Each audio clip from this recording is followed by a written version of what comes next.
اور وہ بچے جن کے والدین ان کی فرمائشیں پورے نہیں کرتے نا، انہیں یہ سوچنا چاہیے، صرف میں بچوں سے بات نہیں کروں گا، گھر کے اور بھی افراد ہیں، زوجہ بھی ہے، بیٹی بھی ہے، وہ کہتی ہے ابو آپ ہمارے لیے کچھ لاتے نہیں ہیں، بیوی کہتی شوہر سے آپ کچھ لاتے نہیں، اس بیچارے سے تو پوچھو اس کی مجبوری کیا ہے۔ تو وہ اسے گھر سے نکلتا ہے، چاہے سردی ہو چاہے گرمی ہو، کوئی موٹر سائیکل پر جاتا ہے، کوئی بس پہ بیٹھ کے جاتا ہے، کوئی دو بسیں بدل کے جاتا ہے، بارش میں بھی جاتا ہے۔ کیوں جاتا ہے؟ کہ چھٹی کروں گا تو تنخواہ کم ہو جائے گی، تنخواہ کم ہو جائے گی تو بچوں کو کیسے پورا کروں گا، اسکول کی فیس بھی دینی ہے، بچوں کے لیے کپڑے بھی لانے ہیں، کھانا بھی وقت پر لانا ہے، ہر چیز ہمیں تیار ملتی ہے۔ اس کی سورس کون ہے؟ وہ سورس ہمارے والد ہیں۔ والد ایک سایہ دار درخت ہے، کبھی درخت کو دیکھا آپ نے؟ اس کے اوپر کے پتے گرم ہوتے ہیں، وہ ساری دھوپ اپنے اوپر سہ لیتا ہے اور اس کے نیچے اپنے بچوں کو چھاؤں دیتا ہے۔ مگر لوگ بعض اوقات اپنے والد کی قدر نہیں کرتے، اپنے والد سے الجھتے ہیں، اپنے والد کو برا بھلا کہتے ہیں۔ یاد رکھیے نبی پاک صلی اللہ تعالی علیہ وسلم کا فرمان ہے، میرے آقا فرماتے ہیں، اس کا مضمون یہ ہے کہ والد کی رضا میں اللہ کی رضا ہے اور والد کی ناراضی میں اللہ کی ناراضی۔ کبھی اپنے باپ کو ناراض مت کرنا، اگر وہ بوڑھے ہو گئے ہیں تو اب تمہاری باری آئی ہے، ان کی خدمت کرو، انہیں یہ احساس دلاؤ کہ اب میری باری ہے آپ کی خدمت کرنے کی۔ ہم اپنی ماں کو تو کہہ بیٹھتے کہ ماں میں تم سے بہت پیار کرتا ہوں، میں ساری دنیا کے بچوں سے پوچھتا ہوں کہ کب اپنے باپ کو کہا تھا کہ ابو آئی لو یو، والد صاحب میں آپ سے بہت پیار کرتا ہوں، آپ دنیا میں آج میں جو کچھ ہوں ابا جان میں آپ کی وجہ سے ہوں، یہاں تک پہنچایا مجھے آپ نے ہے۔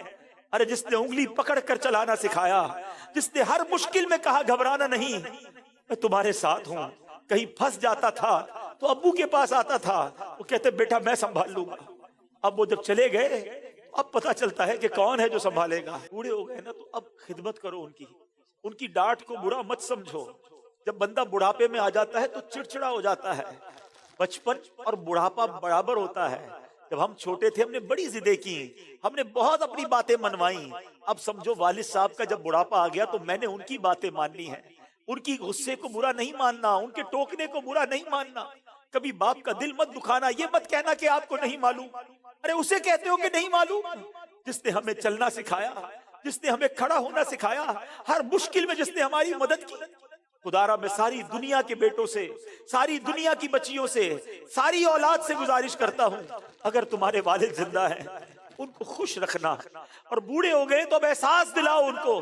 کہ ابو جان آپ نے بڑا کام کیا ہمارے لیے،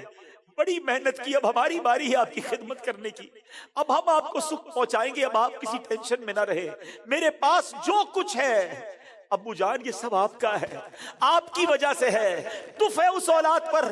جو اپنے والد کو کہتی ہے کہ یہ میرا ہے آپ کا نہیں ہے، میں نے کمایا ہے آپ نے نہیں کمایا۔ یہ کبھی مت کہنا میرے پاس جو کچھ ہے، جو شرافت ہے، جو عزت ہے، جو دولت ہے، وہ سب کچھ ماں باپ کی وجہ سے ہے، وہ والد کی وجہ سے بالخصوص ہے۔ اپنے والد کو بڑھاپے میں خوشی دینا، اور جن کے ماں باپ چلے گئے اب ان کے لیے خوب ایصال ثواب کرے، ان کی قبر پر جایا کرے، وہاں دعائیں کیا کرے، بڑی پیاری دعا ہے۔ آؤ آخر میں مل کر ہاتھ اٹھائیے، اپنے ماں باپ کے لیے جو قرآنی دعا ہے وہ کرتے ہیں، اللہم ارحمہما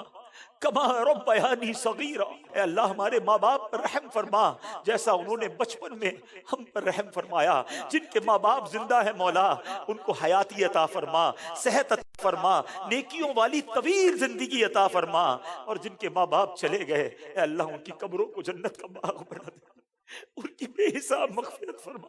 تیرے دربار میں ہم دعا کرتے ہیں، انہوں نے ہم پر بڑی مہربانیاں کی ہیں، تو ہمارے ماں باپ پر مہربانی فرما، آمین بجاہ النبی الامین صلی اللہ تعالی علیہ وسلم۔